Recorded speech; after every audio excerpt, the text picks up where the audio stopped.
Hello, welcome to another session of Learn with Veer Sagar. Today we'll talk about COVID, how it's affecting our professional life, our personal life, and what we should do or can do to make the best of it. Let's look at the impact of COVID on an individual. It affects an individual in four different ways. The first, as an individual, as a person whose liberties are being curtailed, who's not allowed to go anywhere, who's not allowed to meet anybody, right? Who can't do what he wants to do. So he feels very, very constrained, restrained, and claustrophobic. He wants to revolt. When you ask the guy, okay, I understand you're locked in, you can't go. Where do you want to go? Most of the time, he doesn't have an answer. Not that he really wants to go anywhere, but he feels, why should he not be able to go when he wants to go? That's the gripe. And if you look at most people who have such a great social life, right, that you feel, oh my God, it's all gone. It's just that you feel blocked in, locked in. I mean, I have been locked in from February middle to date. It's a long, long time, very vigorous house arrest, not allowed to even leave the gate. In the initial stages, it was very painful, but then you found ways around it. What do you do and how to pass your time? And then you found such a blessing that you're able to do things which you did not do before. That's a different story. Now let's look at it as a family person. Most people have this problem that our work life is so predominantly overwhelming that we do not have time for family. This now allows us a very good work-life imbalance because you're now working from home. You're spending more time at home, wherever home is. Most of my employees come from small towns. So home for them was going back to their native towns. Little villages, small towns in Haryana and UP. So they were able to go back, live with their parents, and probably eat good home food, rather than living here in PGs or in rented single accommodation. The third area is as an employee. How does it affect? If the company is closed if the office is closed and you can't go there, then unless you can find ways of working smartly and innovatively, it is going to affect you. But if the company is not able to deliver to its customers, that affects everybody in the full cycle. If you look at where our people come from, where my people come from, they all is from small towns where they do not have even internet. And I'm not sure a lot of them have full power, continuous good power. But my daughter, supervisor, Ram Vilas, decided, no, sir, we should move to working from home before it's too late. And I will fix it. And sure enough, before a lockdown was announced, we were able to shift to our houses. Everybody got their stuff moved in and working. And whatever was left, we were able to set it right over the next couple of days. But we managed a tremendous amount with even innovation to get things moving in areas where internet was a challenge. So that was a great benefit. And so much so that right through till today, we have not missed a single hour of work. So apart from the technical challenge, the other challenge of working from home is a social challenge. India does not have an ecosystem of working from home.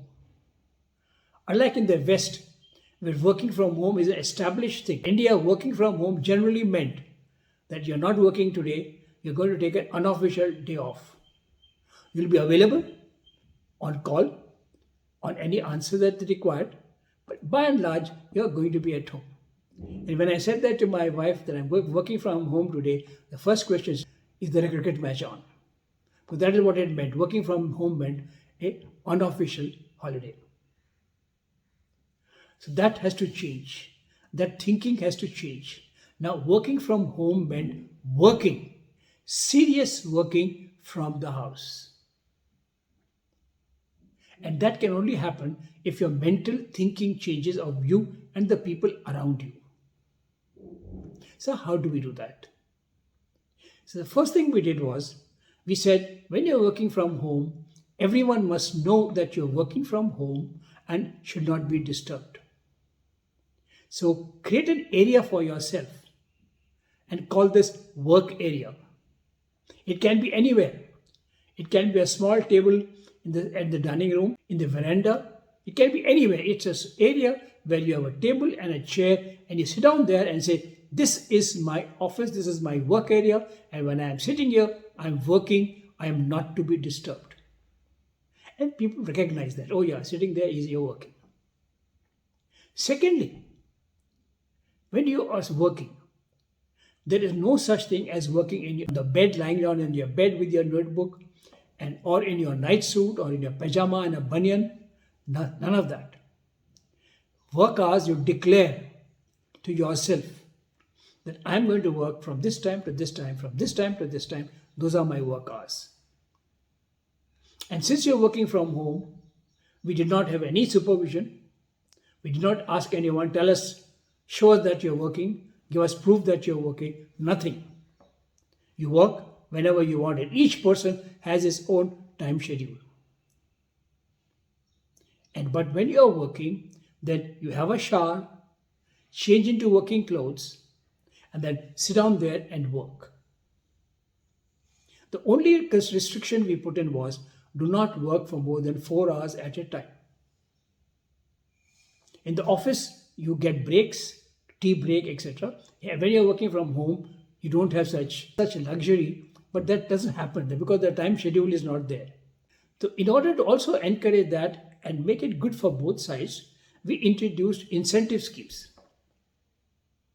So that people worked longer hours and they worked on weekends. People have worked on holidays, right? On festival days because they can't do much else. So we both benefit, the company benefited and the employee benefited. Now comes the customer.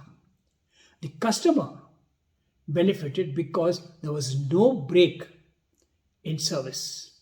But one fear the customer had right through was security. They were petrified that each one is we're now working from home. What happens to the security of our data? So we were able to manage that, fix in VPNs and a whole lot of other security systems such that the data was safe and secure. And since we were dealing with our customer for a long time, they trusted us when we told them we're happy with the security that we have set in. So as an individual, as a family member, as an employee, and as a support to a customer, we were able to fix everything to advantage. So much so that today I think back and say, I think we should make this permanent and make this long term. One of the things we had, which was a major strength, was the interaction between people, bonding. We had regular dinners, we had celebration of birthdays and other festivals in the office. So we were able to get along well. And then also when a person had a problem, could walk down to the next desk and ask for help or solution. That is gone now. That's something we miss. We try to replace part of it by having once a month Zoom call for the whole company where we all join in and talk about whatever is of interest. No talk on work, but whatever is interest. It's not a good replacement, but it's something. So if I can find a way of handling this company bonding, I can be quite happy to look at a long-term solution of working from home. There's only one problem there. Today people are working late, working extra hours because they have nothing else to do. But once it opens up and you can go for movies, you can go for parties, you can do wherever, then will you then still put in such extra hours? Or are we going to get the burst of both? So this is something which we need to examine, have a chat with that thing and take a view. But there is merit in long-term working from home.